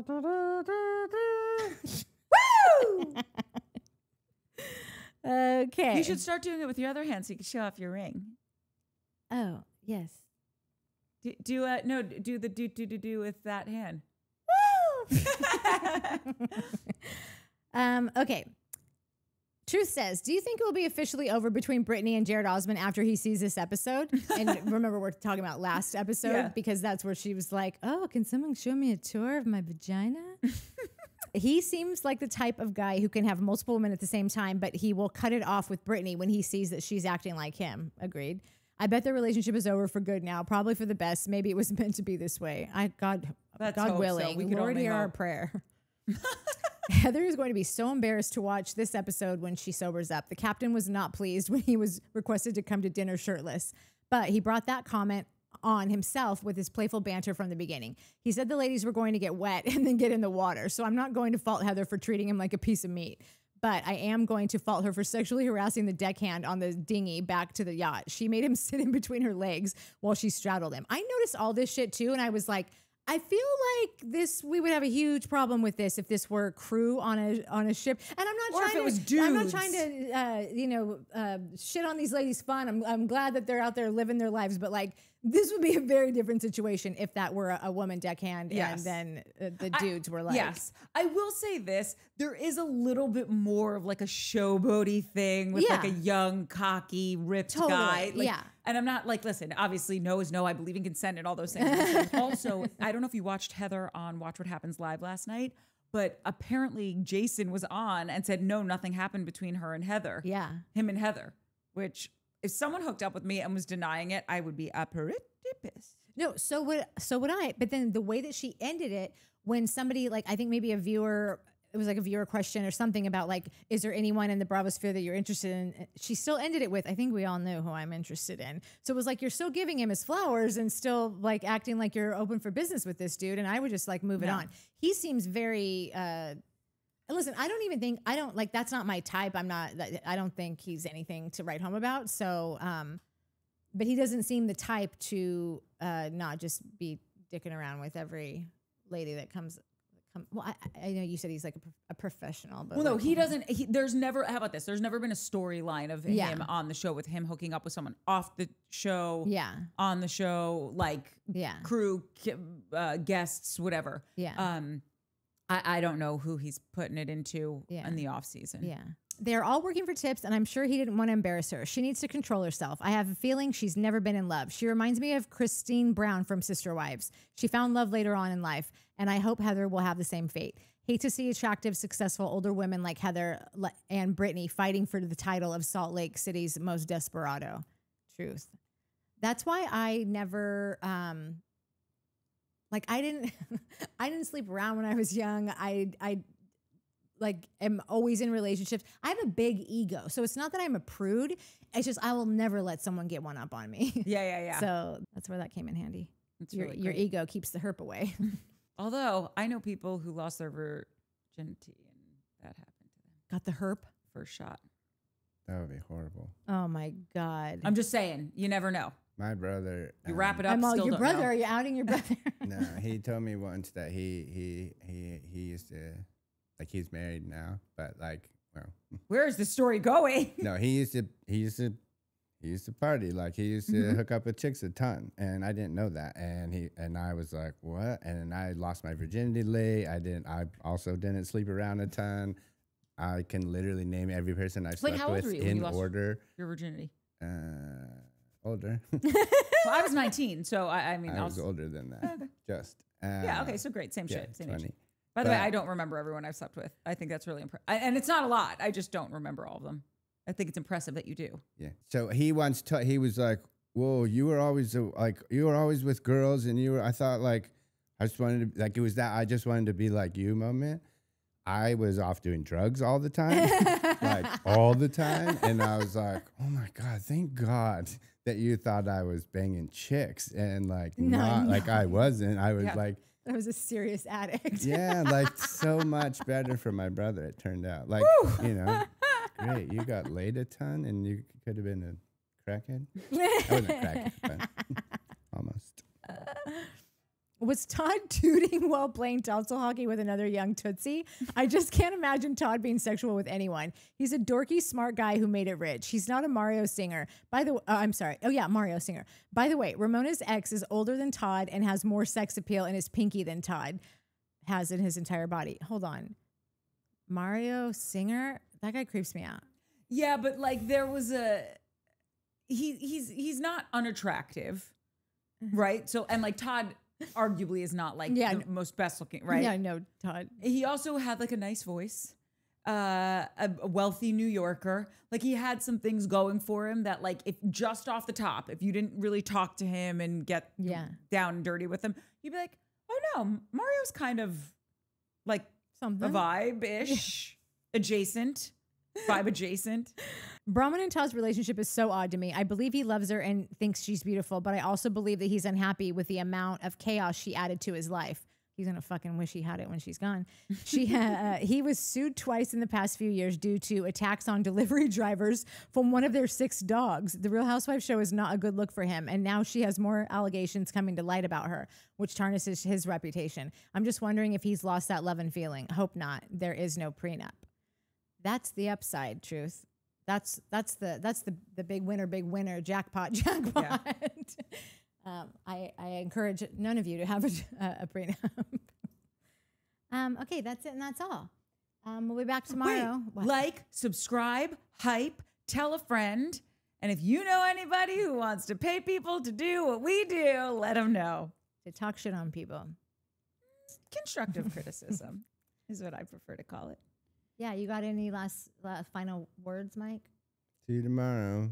Yeah, see you tomorrow for There are fucking 3 hours Orange of hell. County. We should say like and subscribe maybe at the beginning Just thought of that. Professionals do that. No, they do. Before they get into everything, they'll be like, and if you like what we're doing, like, subscribe, visit us on Patreon, throw us a few bucks. We should come up with a spiel. But you know who's the Spiel writer? you later. The writer in this family is Truth. So if you could whip something up, that'd be great. In between raising your child and helping us out, and living your life, if you want to help us out, we would love that. Yeah. Okay, love you. Bye. Love you. Bye, guys. Toodles.